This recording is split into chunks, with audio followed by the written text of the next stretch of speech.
ଆରବ ସାଗର ପଟୁ ଗୁଜରାଟକୁ ମାଡ଼ି ଆସୁଛି ସାମୁଦ୍ରିକ ଝଡ଼ ଆସନା। ଏହାର ପ୍ରଭାବରେ ସାରା ରାଜ୍ୟରେ 5 ତାରିଖ ଯାଏ ଭୀଷଣରୁ ଅତି ଭୀଷଣ ବର୍ଷା ହେବା ନେଇ ପୂର୍ବାନୁମାନ କରିଛି ଭାରତୀୟ ପାଣିପାଗ ବିଭାଗ। ଆଶଙ୍କା କରାଯାଉଛି ଯେ ଏହି ସାମୁଦ୍ରିକ ଝଡ଼ ସୌରାଷ୍ଟ୍ର ଏବଂ କଚ୍ଛ ଦେଇ ଅତିକ୍ରମ କରିବ। ଘଣ୍ଟା ପ୍ରତି 40ରୁ 50 କିମି ବେଗରେ ସ୍ଥଳଭାଗ ମୁହାଁ ଗତି କରିବ ସାମୁଦ୍ରିକ ଝଡ଼ ଆସନା। ଏଥିପାଇଁ ପ୍ରଭାବିତ ହେବାକୁ ଥିବା ଦକ୍ଷିଣ ଗୁଜରାଟ ପାଇଁ ଅରେଞ୍ଜ ୱାର୍ଣ୍ଣିଂ ଆଲର୍ଟ ଜାରି କରାଯାଇଛି। ଭଡୋଦରା, ଭରୁଚ, ଆନନ୍ଦ, ନର୍ମଦା, ପଞ୍ଚମହଲ, ଦାହୋଦ, ଛୋଟା ଉଦୟପୁରରେ ଆଗାମୀ କିଛି ଦିନ ଯାଏ ବର୍ଷା ଜାରି ରହିବ। ଗତ କିଛି ଦିନ ହେବ ପୂର୍ବରୁ ଗୁଜରାଟର ବିଭିନ୍ନ ଅଞ୍ଚଳରେ ବର୍ଷା ଲାଗି ରହିଛି। ଏଥିଲାଗି ଭୟଙ୍କର ବନ୍ୟା ପରିସ୍ଥିତି ସୃଷ୍ଟି ହୋଇଛି।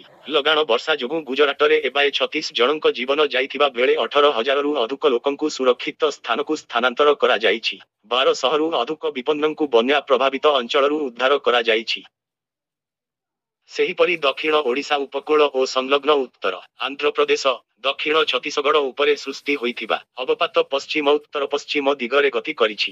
ପ୍ରଭାବରେ ଆନ୍ଧ୍ରପ୍ରଦେଶ ଓ ତେଲେଙ୍ଗାନାରେ ବର୍ଷା ଲାଗି ରହିଛି। ଲୋକଙ୍କ ମୃତ୍ୟୁ ହେବା ସହ ବ୍ୟାପକ କ୍ଷୟକ୍ଷତି ହୋଇଥିବା ସୂଚନା ମିଳିଛି।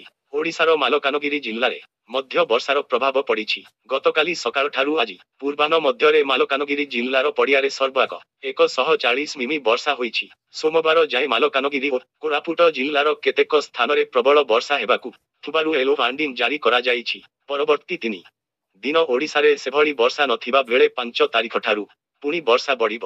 ଦେବଗଡ଼, ସମ୍ବଲପୁର, ଅନୁଗୁଳ, ଢେଙ୍କାନାଳ, ନୟାଗଡ଼, ଖୋର୍ଦ୍ଧା, କଟକ ଓ ପୁରୀ ଜିଲ୍ଲାର କେତେକ ସ୍ଥାନରେ କାଳବୈଶାଖୀ ସହ ପ୍ରବଳ ବର୍ଷା ହୋଇପାରେ ବୋଲି ଆଞ୍ଚଳିକ ପାଣିପାଗ ବିଜ୍ଞାନ କେନ୍ଦ୍ର ପକ୍ଷରୁ ଆକଳନ କରାଯାଇଛି।